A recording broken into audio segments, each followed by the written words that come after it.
ভয়াবহ ভূমিকম্পে বিপর্যস্ত ভেনেজুয়েলা।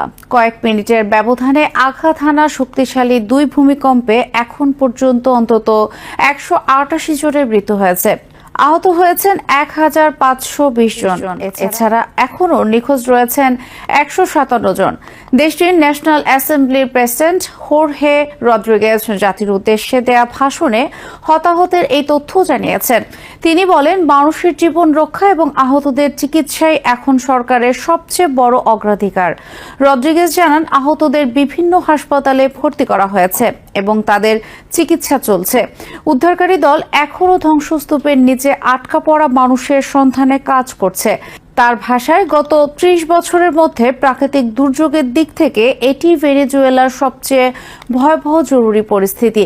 কর্তৃপক্ষ জানিয়েছে, বুধবার প্রায় একই সময়ে ৭.৫ ও ৭.২ মাত্রার দুটি শক্তিশালী ভূমিকম্প আঘাত হানে। কয়েক সেকেন্ডের ব্যবধানে হওয়া এই কম্পনের কারণে ক্ষয়ক্ষতির মাত্রা আরও বেড়ে যায়।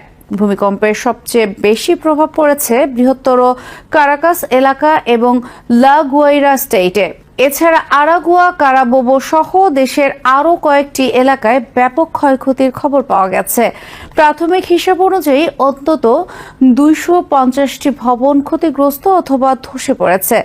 লা গুয়াইরার কারবায়েদা ও প্লায়া গ্রান্ডে এলাকায় ক্ষতির মাত্রা সবচেয়ে বেশি বলে জানিয়েছে কর্তৃপক্ষ। হোর্হে রদ্রিগেজ বলেন, এখন রাজনৈতিক বিভেদ কিংবা অন্য কোনো বিষয় নয়, সবচেয়ে গুরুত্বপূর্ণ হলো মানুষের জীবন বাঁচানো। যারা ভবন, অ্যাপার্টমেন্ট ব্লক, শপিং সেন্টার, সেতু ও ক্ষতিগ্রস্ত সড়কের ধ্বংসস্তূপের নিচে আটকা আছেন, তাদের উদ্ধারের সর্বোচ্চ চেষ্টা চলছে।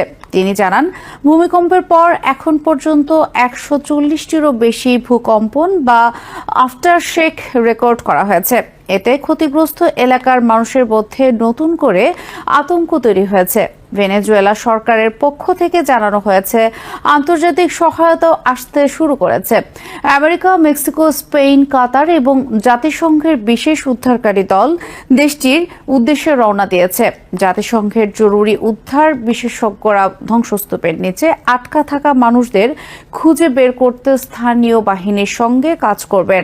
রদ্রিগেজ সাধারণ মানুষের প্রতি আহ্বান জানিয়ে বলেন, এই মুহূর্তে সবচেয়ে বেশি প্রয়োজন পানি, ঔষধ, ম্যাট্রেস এবং কম্বল। স্কুল, বিশ্ববিদ্যালয়, বিভিন্ন এনজিও, চার্চ এবং ইন্টারন্যাশনাল রেড ক্রসের মাধ্যমে সহায়তা কার্যক্রম পরিচালনা করা হবে। এদিকে প্রেসিডেন্ট ডেলসি রদ্রিগেজ ক্ষতিগ্রস্তদের জন্য কয়েকটি জরুরি পদক্ষেপ ঘোষণা করেছেন। সরকার বেসরকারি প্রতিষ্ঠানগুলোর কাছে ধ্বংসস্তূপ সরানোর কাজে ভারী যন্ত্রপাতি দিয়ে সহযোগিতা করার আহ্বান জানিয়েছে। এছাড়া ক্ষতিগ্রস্ত পরিবার ও অবকাঠামো পুনর্গঠনের জন্য $২০০ মিলিয়ন বিশেষ তহবিল ঘোষণা করা হয়েছে। এই অর্থ দিয়ে ধসে পড়া ঘরবাড়ি পুনর্নির্মাণ, ক্ষতিগ্রস্ত হাসপাতাল সংস্কার এবং গুরুত্বপূর্ণ অবকাঠামো মেরামত করা হবে। ব্যবসা হারানো ক্ষুদ্র ব্যবসায়ী ও উদ্যোক্তাদের জন্য সরকারি ও বেসরকারি ব্যাংকের মাধ্যমে বিশেষ ঋণ সুবিধাও চালু করা হচ্ছে। একই সঙ্গে যেসব শ্রমিক ভূমিকম্পের কারণে চাকরি হারিয়েছেন, তাদের জন্য পত্রিকা ব্যবস্থার মাধ্যমে বিশেষ আর্থিক সহায়তা দেওয়া হবে। ইউএস জিওলজিক্যাল সার্ভের তথ্য অনুযায়ী প্রথম ভূমিকম্পটি আঘাত হানে রাজধানী কারাকাস থেকে প্রায় ১৬০ কিলোমিটার পশ্চিমে। এর কিছুক্ষণের মধ্যেই আরও শক্তিশালী দ্বিতীয় কম্পন অনুভূত হয়। উদ্ধারকারীরা বলছেন, এখনও বহু এলাকায় অনুসন্ধান চলছে। নিখোঁজদের সন্ধান ও ধ্বংসস্তূপে আটকা পড়াদের উদ্ধারের সঙ্গে সঙ্গে হতাহতের সংখ্যা আরও বাড়তে পারে বলে আশঙ্কা করা হচ্ছে।